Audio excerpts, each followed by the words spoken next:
পারবো তো ইনশাআল্লাহ, বলেন পারবো তো ইনশাআল্লাহ।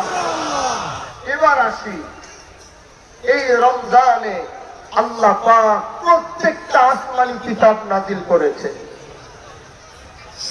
প্রত্যেকটা আসমানি কিতাব, তাওরাত, জাবুর, ইনজিল, কোরআন কোন মাসে নাজিল হয়েছে ভাই? আওয়াজ করে বলেন, কোন মাসে নাজিল হয়েছে? রমজান মাসে। এইখানে অনেক বাহাদুরপুরের মুরব্বীরা আছেন, অনেক যুবক ভাইরা আছেন, আমি তাদের হাতেও ধরবো, পায়েও ধরবো। এখানে অধিকাংশ মানুষ আমরা মাদ্রাসার উস্তাদ, মাদ্রাসার ছাত্র বাদ দিয়া অধিকাংশ মুরব্বীরা আমরা কোরআনের তেলাওয়াত করতে পারি না। বলেন ভাই, কথাটা সত্য কিনা? এটা কি গর্বের বিষয়? আওয়াজ করে বলেন, এটা কি গর্বের বিষয়? এটা কি কোনো গর্বের বিষয়? আমি মুসলমানের সন্তান হয়ে আমি কোরআন পড়তে পারি না, এটা কি গর্বের বিষয়? আপনি ইহুদি নাসারাদের টেবিলে গিয়ে দেখবেন বাইবেলের পাশে একটা কোরআন রাখা থাকে।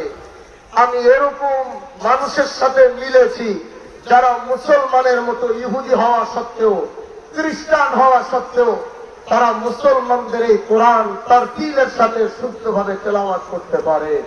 কিন্তু আমরা মুসলমান, আমরা বলি আমরা মুসলমান, কিন্তু যেই কোরআন আল্লাহ নাজিল না করলে আমি মানুষই হতে পারতাম না।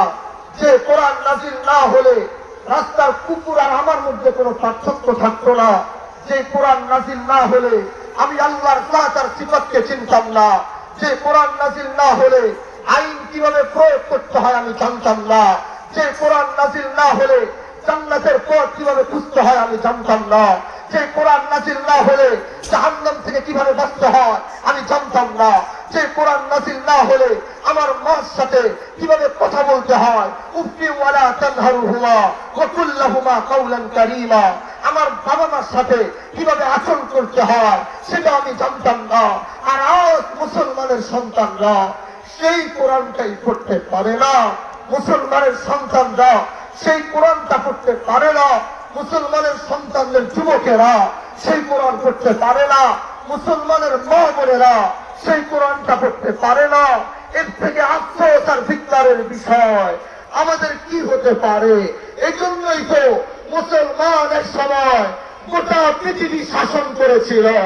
আজ আমাদের হাত থেকে স্পেন চলে গিয়েছে, আজ আমাদের হাত থেকে আফ্রিকা চলে গিয়েছে, আজ আমাদের হাত থেকে হিন্দুস্তান চলে গিয়েছে।